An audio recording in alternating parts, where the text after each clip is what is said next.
It is August 1934, and a private train is crossing the German countryside, carrying one of the most powerful men in American media, and the actress who has spent 17 years as his open secret.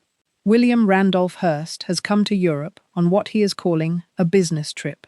Within days, he will be seated across from Adolf Hitler in the Reich Chancellery, shaking the hand of a man barely a year into consolidating absolute power over Germany. Beside him, on the same trip, taking in the same parades and the same carefully staged hospitality, is Marion Davies, a former Ziegfeld girl turned movie star whose entire career exists because one aging newspaper baron decided, 17 years earlier, to make her famous. 7 years later, a film will open in American theaters that neither Hearst nor Davies can stop, no matter how hard they try. It will tell the story of a fictional newspaper tycoon and his untalented second wife, a washed-up singer he tries desperately to force into stardom she does not deserve. Audiences and critics alike will assume they know exactly who inspired it. The film is Citizen Kane, the tycoon is unmistakably Hearst, and the wife the public will spend the next 80 years believing was a talentless mistress propped up by a powerful man's money is Marion Davies, a woman who was, by nearly every account from the people who actually worked with her, one of the finest comic actresses of her era. The Hitler meeting and the Citizen Kane myth are, on the surface, two entirely separate stories. One is about a private trip most people have never heard of. The other is about a film most people consider one of the greatest ever made. But both of them did the same thing to Marion Davies. They took a woman with genuine talent, genuine influence, and a genuinely complicated private life, and flattened her into a supporting character in someone else's story, first as the mistress who followed a powerful man to Nazi Germany, and later as the punchline of a movie that made sure nobody would ever take her seriously as an actress again. To understand how she ended up on that train in 1934, and why a film she never appeared in would go on to define her legacy far more than any picture she actually made, you have to go back to a chorus line in 1916, and a 53-year-old newspaper publisher who could not stop watching one dancer in particular. Marion Cecilia Duras was born on January 3, 1897, in Brooklyn, the youngest of 5 children, in a family that had, by the standards of the neighborhood, done reasonably well for itself.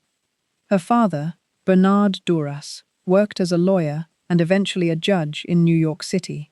Her mother, Rose, kept the household running through the deaths of 2 of Marion's siblings in childhood, losses that shaped a family already inclined towards superstition and closeness. The surname change came early and almost by accident. The Duras sisters, hoping to sound more theatrical and less immigrant, in a city that still judged names harshly, spotted the word Davies on a real estate agent's sign in their Brooklyn neighborhood and adopted it as their stage identity. It stuck for all of them. Marion left convent school as a teenager to chase the stage, and she did not wait around for anyone to discover her. By her late teens, she had worked her way from chorus lines into the Ziegfeld Follies, the most prestigious showcase for young performers in New York, sharing a stage with women who would go on to become some of the most famous entertainers of the era. She had a stutter she had carried since childhood, one that occasionally surfaced in conversation but almost never on stage, a detail biographers have since pointed to as evidence of a performer with more discipline and control than the public ever gave her credit for. In 1916, during a performance, a 53-year-old newspaper publisher named William Randolph Hearst noticed her. He was, at that point, one of the most powerful men in the United States, the owner of a media empire spanning newspapers, magazines, and increasingly, motion pictures. He was also married to a former chorus girl himself named Millicent, with 5 sons and a household that had, by most accounts, already stopped functioning as anything resembling a genuine partnership. Hearst began appearing wherever Marion performed, sending flowers, arranging to be introduced. Within a year, what began as an infatuation had turned into something neither of them would ever fully walk back.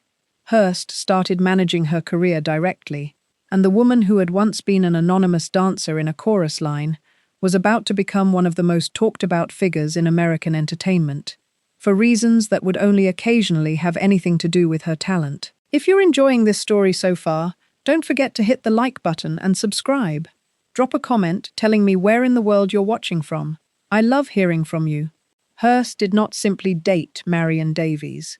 He built an entire apparatus around her, one that made it almost impossible, for the rest of her life, to separate her genuine talent from the machinery of money and influence that surrounded it. In 1918, Hearst founded Cosmopolitan Pictures, a production company whose primary purpose, though never stated this bluntly in any official record, was to make Marion Davies a star. He financed her films personally, often at budgets that dwarfed what other studios spent on comparable pictures, and he used his newspaper empire, which by the early 1920s reached tens of millions of readers across the country, to promote her relentlessly. Reviews of her films appeared in Hearst papers with a consistency and enthusiasm that made industry insiders skeptical from the start. It hardly mattered whether a Marion Davies picture was actually good. Hearst's papers would say it was, and millions of Americans who had no reason to doubt their local newspaper believed it. This arrangement created a problem that would follow Davies for the rest of her career, one that had almost nothing to do with her actual ability as a performer. Hearst had a specific, narrow idea of what kind of pictures suited her, and it was almost precisely the wrong one. He preferred to cast her in lavish historical costume dramas, films like When Knighthood Was in Flower in 1922, an enormously expensive production about Mary Tudor that cost an extraordinary $1.5 million, a staggering sum for the period. These pictures showcase spectacle over substance, and while some performed respectably at the box office, largely on the strength of Hearst's promotional machine, they did little to reveal what Davies could actually do as an actress. What almost nobody outside the industry realized was that her real talent lay somewhere else entirely. She was a gifted comedienne, capable of the kind of light, self-deprecating physical comedy that few dramatic actresses of the period could pull off convincingly. Directors who worked with her, including King Vidor on the 1928 film Show People, a satire about Hollywood ambition that many critics consider her finest performance, found an actress with genuine comic timing and an unusual willingness to make fun of herself and the industry that had made her famous. The trouble was that Hearst rarely let her make the kind of films that would have proven this to the public at large. He wanted prestige. He wanted his mistress photographed as a queen or a duchess in elaborate period costume, not as a working comic actress poking fun at Hollywood vanity.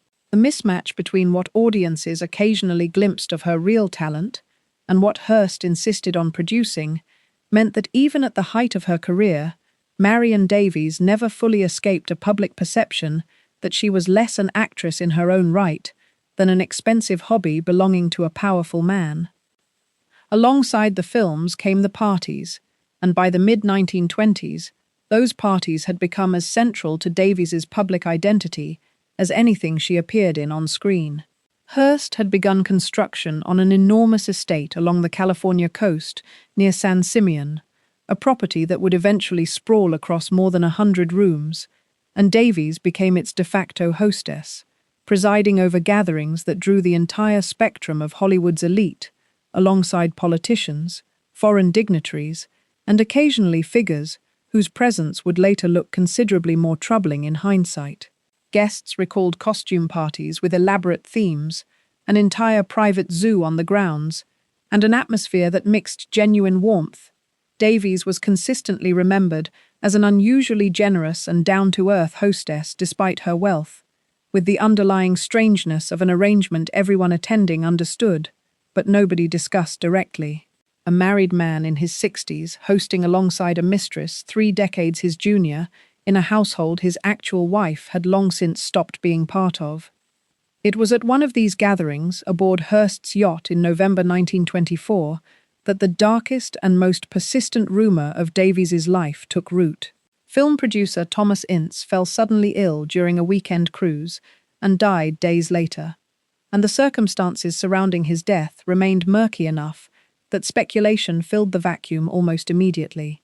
Rumors spread for decades that Hearst had shot Ince by accident, aiming at someone else entirely, in a jealous rage connected to Davies, and that the entire incident had been covered up using Hearst's own newspaper influence. No investigation ever produced evidence to support this version of events, and the official cause of death was recorded as a heart attack brought on by acute indigestion. But the rumor never fully died, and it attached itself to Davies in a way that had nothing to do with anything she had actually done. She had, once again, become a supporting character in a scandal that was fundamentally about the powerful man beside her. By the summer of 1934, the trip that would eventually become one of the most uncomfortable footnotes of Marion Davies's life was already taking shape, driven almost entirely by Hearst's own politics, rather than any interest of hers.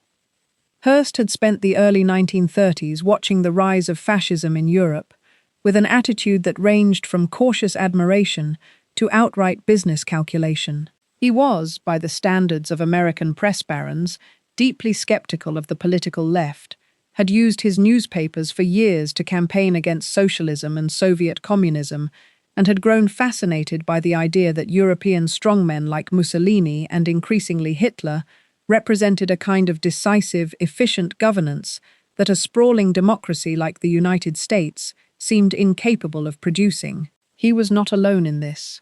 Plenty of prominent American businessmen and publishers viewed the early years of Hitler's chancellorship with a similar mixture of unease and grudging respect for what looked, from a distance, like economic order restored to a country that had been humiliated and impoverished since the First World War.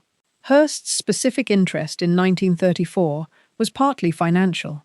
He wanted to negotiate distribution rights for his newsreel content in the German market, a business matter that required exactly the kind of high-level access a trip to Berlin could provide.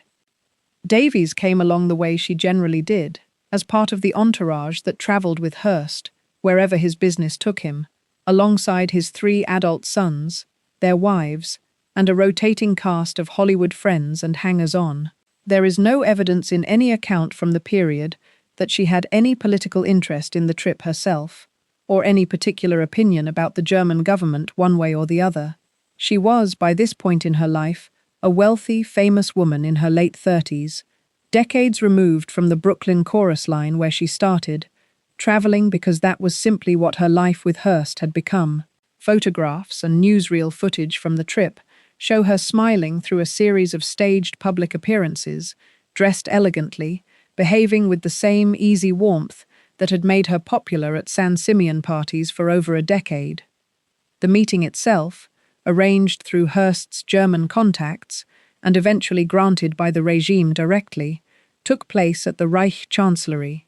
Hearst and Hitler spoke for roughly half an hour, a conversation Hearst later described in characteristically self-serving terms as an opportunity to advocate for better treatment of German Jews and a more moderate foreign policy, claims that historians examining the actual outcomes of the meeting have treated with considerable skepticism. Whatever Hearst believed he accomplished, the practical result was a business relationship. His newsreel content did gain distribution access in Germany, and Hearst's papers in the United States, in the months following the trip, ran coverage of Nazi Germany that was, at points, notably more measured and less alarmed than coverage in many competing American publications, a pattern media historians have pointed to for decades as evidence that access had come with an unspoken cost to editorial independence. Davies's own presence at the meeting itself is less documented than Hearst's, and by most accounts, she was not in the room for the substantive political conversation, occupying herself instead with the social and touristic elements of the broader trip. But she was photographed at events surrounding the visit, and in an era before the full scope of Nazi atrocities was widely understood in the West, that photographic record would later become the entirety of what most people knew about her connection to any of it. There was no scandal at the time. American newspapers covered the Hearst party's European travels as society news, a wealthy publisher and his entourage touring the continent, meeting European leaders as prominent Americans of that stature routinely did. Charles Lindbergh would make far more extensive and far more publicly praised visits to Nazi Germany later in the decade without immediate professional consequence. In the context of 1934, before Kristallnacht, before the death camps, before the war itself made the moral stakes of any association with the regime unmistakable to the entire world, a photograph of Marion Davies smiling at a German social event did not carry the weight it would carry in hindsight. That weight would come later, and it would compound with something else entirely, an event still 7 years in the future that had nothing to do with Germany at all, but which would do more damage to how history remembered Marion Davies than a half-hour meeting with a dictator ever managed to do on its own.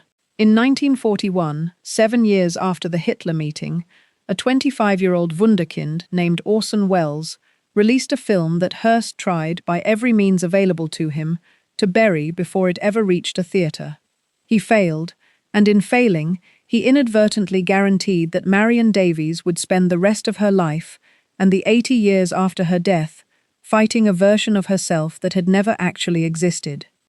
Citizen Kane told the story of Charles Foster Kane, a fictional newspaper tycoon whose life traced an unmistakable arc through wealth, political ambition, and eventual isolation, a character audiences and critics immediately recognized as a thinly veiled portrait of William Randolph Hearst.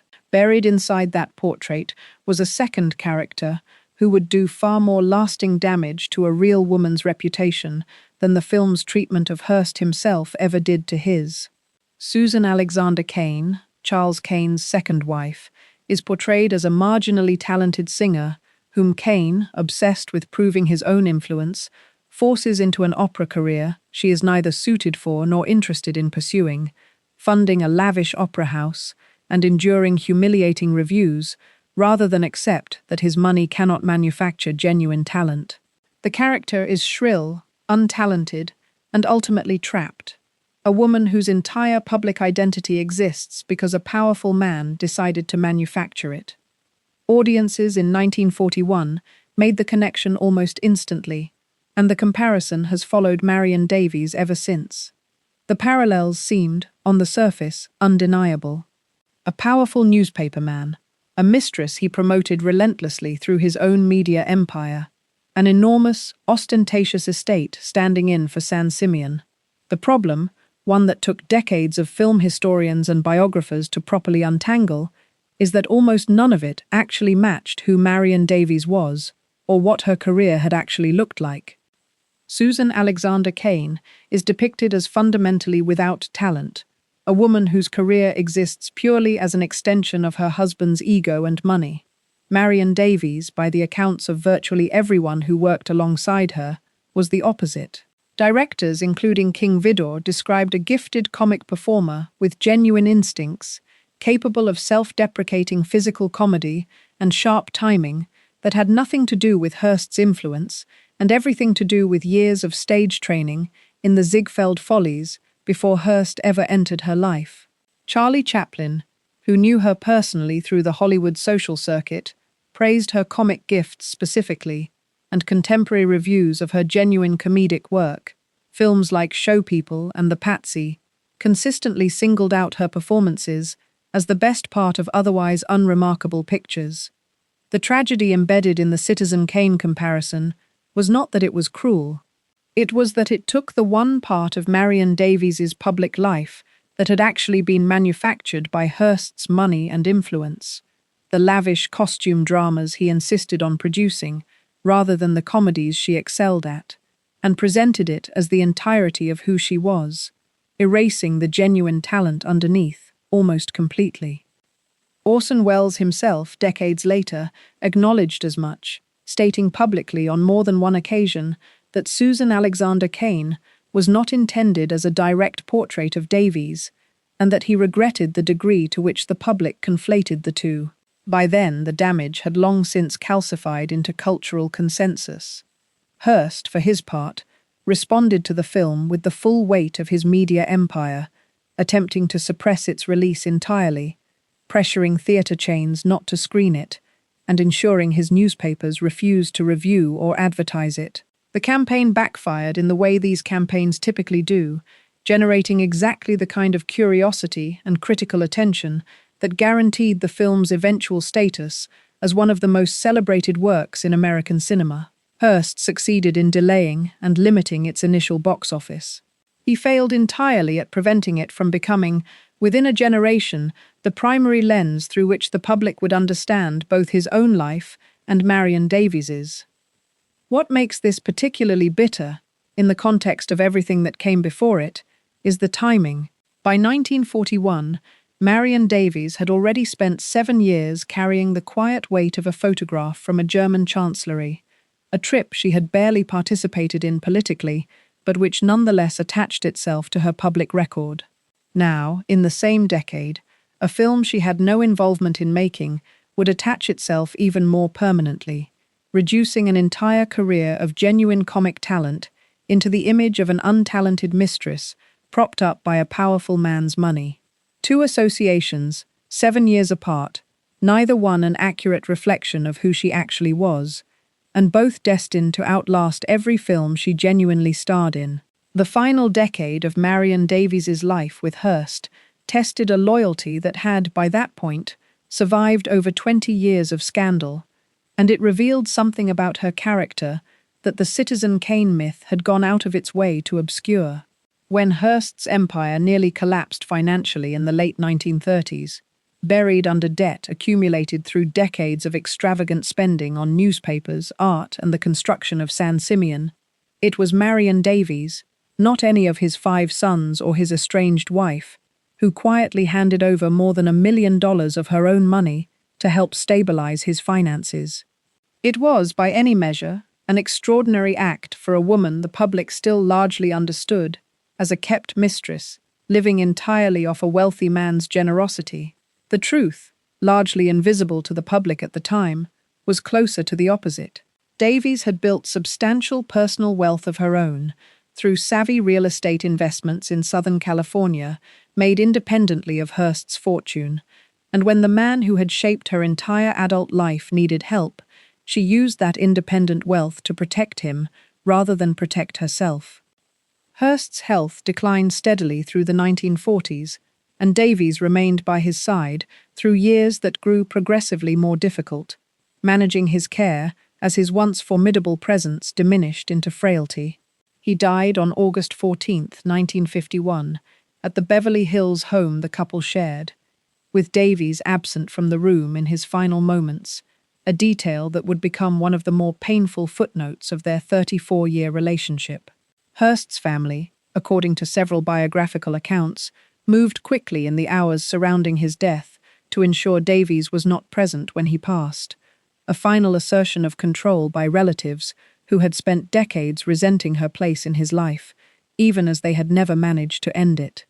What happened next remains one of the strangest chapters of Marion Davies's entire biography, and it is almost never discussed with the same seriousness as the Hitler trip or the Citizen Kane comparison, despite revealing far more about who she actually was as a person navigating grief. 11 weeks after Hearst's death, on October 31, 1951, Davies married a sea captain named Horace Brown in Las Vegas. The marriage was, by nearly every account, immediate, impulsive, and deeply unhappy almost from the start.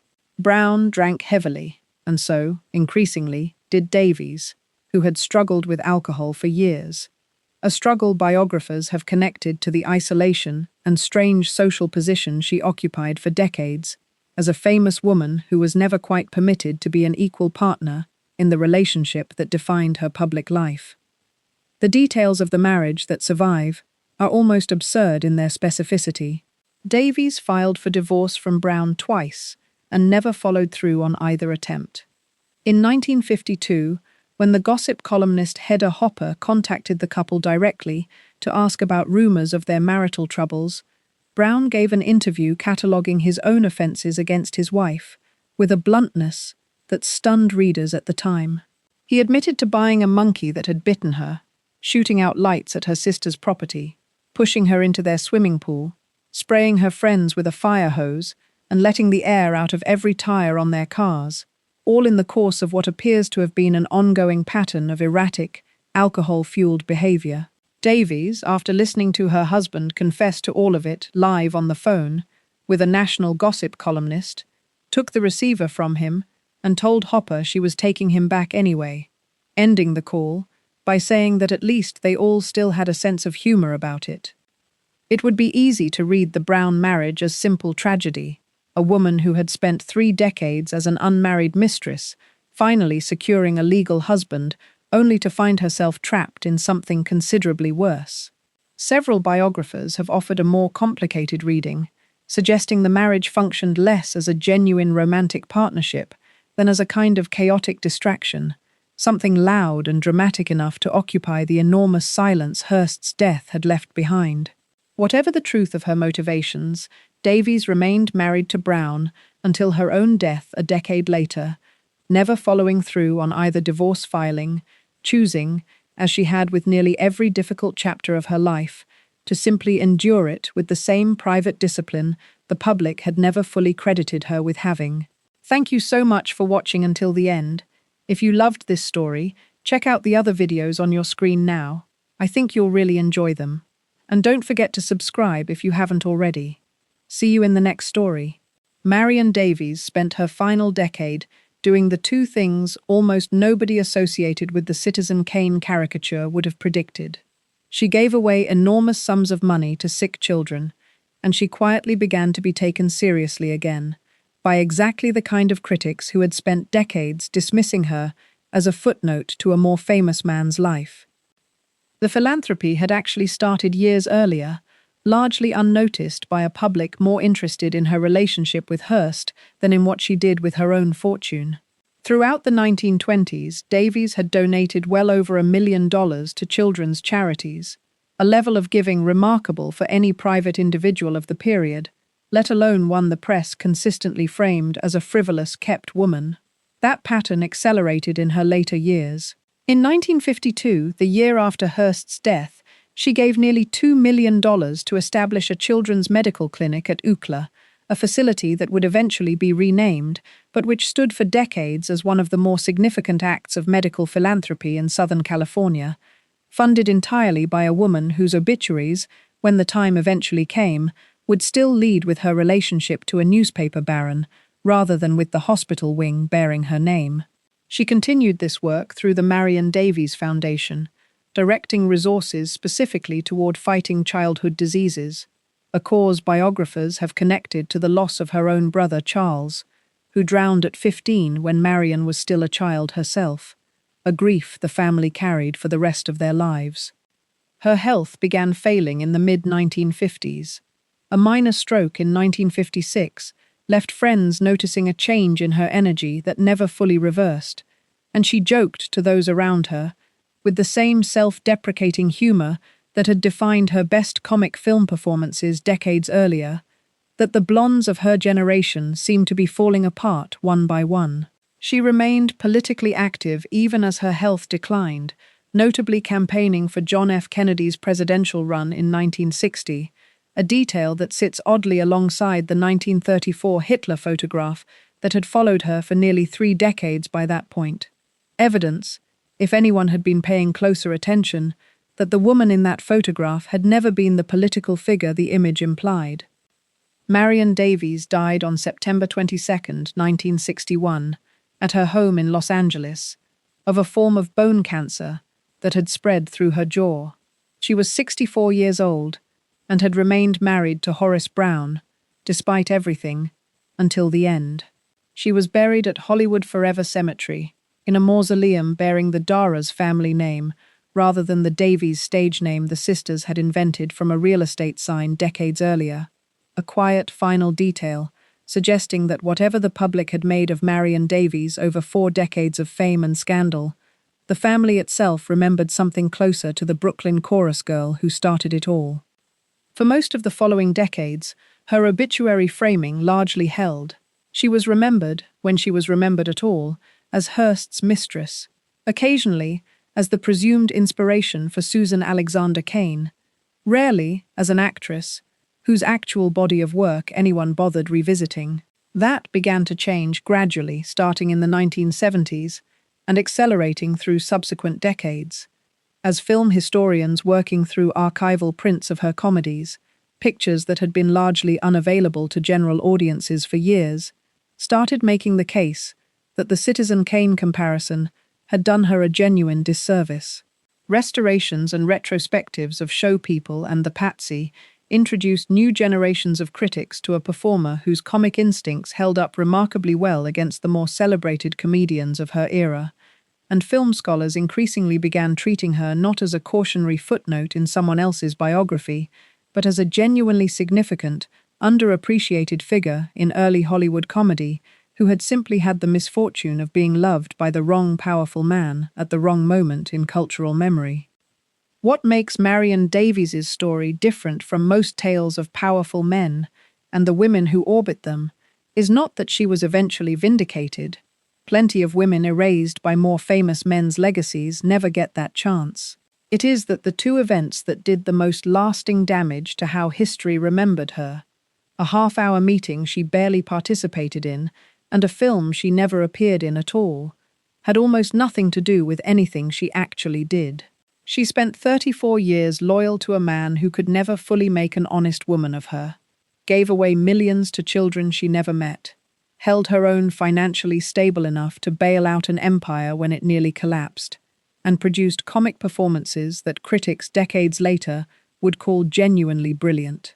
And for most of the 20th century, none of that mattered nearly as much as a photograph from a trip to Germany she never asked to take, and a film about a woman who was never actually her. There is a woman almost entirely absent from every popular retelling of Marion Davies' story, and her absence is, in its own way, as revealing as anything Citizen Kane ever invented. Her name was Millicent Hearst, and for the entire 34 years William Randolph Hearst spent building a public life alongside his mistress, he remained, on paper, still married to her. Millicent Wilson had been, like Davies, a chorus girl when Hearst met her, one half of a dancing duo with her sister Anita that performed in New York in the early 1900s. Hearst, then 40 years old and already one of the most powerful publishers in the country, married the 21-year-old Millicent in 1903, and the couple went on to have 5 sons together, a family that gave Hearst the dynastic weight his empire seemed to require. For roughly the first decade of their marriage, by most contemporary accounts, the relationship functioned reasonably well. It began to unravel not gradually, but almost entirely because of one specific event, the moment in 1917 when Hearst became, in the words of biographers who have studied the marriage, thoroughly infatuated with another chorus girl entirely. What makes Millicent Hearst's position genuinely remarkable and almost entirely overlooked in the popular narrative that treats Davies as the scandalous outsider, is that she never divorced her husband. Hearst gave up any pretense of a functioning marriage almost immediately after Davies entered his life, appearing publicly with his mistress at parties, premieres, and eventually the enormous social gatherings at San Simeon, while Millicent remained in New York, technically his wife, raising their sons largely without him. She could have sued for divorce at almost any point over the following 3 decades. Under the divorce laws of the period, she would have had overwhelming grounds and, given Hearst's wealth and his desire to avoid the kind of scandal a contested divorce trial would generate, likely could have negotiated an extraordinarily favorable settlement. She chose, instead, to remain his legal wife until his death, a decision that has been read by different biographers in strikingly different ways. Some framed it as pragmatic self-interest, an unwillingness to give up the Hearst name and the social standing that came with it. Others suggested something closer to genuine Catholic conviction against divorce, a value system Millicent held to consistently throughout her life, even as her husband abandoned nearly every other convention of their marriage in public. Whatever her reasoning, the arrangement created a strange, unresolved tension that shaped Marion Davies' entire adult life without ever being directly addressed by anyone involved. Davies could never become Mrs. Hearst. She could host his parties, manage his household at San Simeon, help stabilize his finances during his greatest crisis, and remain at his side for over 3 decades. But she would spend the entire relationship as, legally and socially, the other woman, a position that carried real consequences. She was excluded from certain social circles that would have readily accepted a legitimate wife. Hearst's 5 sons, all of them roughly her own contemporaries in age, treated her with a mixture of grudging tolerance and open resentment that occasionally spilled into public view, most starkly in the hours surrounding their father's death, when family members moved to ensure Davies was not present in the room when Hearst finally passed.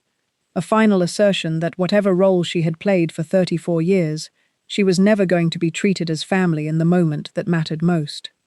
Millicent Hearst, for her part, built a public life of her own during the decades of the arrangement, becoming a significant philanthropist in New York, founding organizations that provided milk and meals to impoverished children during the Great Depression, work that earned her genuine public respect, entirely separate from her husband's fame.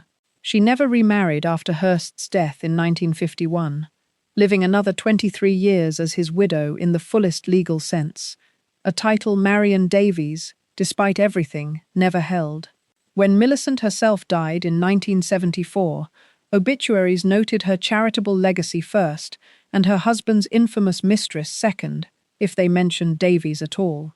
A small but telling reversal of the framing that had defined how the public understood both women for decades. 2 women, connected for over 3 decades through the same man, neither one ever able to fully claim him, each building a version of dignity within an arrangement that offered neither of them very much room to do so. To fully understand how a photograph from a single afternoon in Berlin came to define so much of Marion Davies's legacy, it helps to look at exactly who else passed through the world she and Hearst built together. Because the Hitler meeting was not, in truth, an isolated anomaly. It was one entry in a guest book that included some of the most consequential political figures of the 20th century. On every side of the ideological spectrum, Hearst himself claimed to distrust.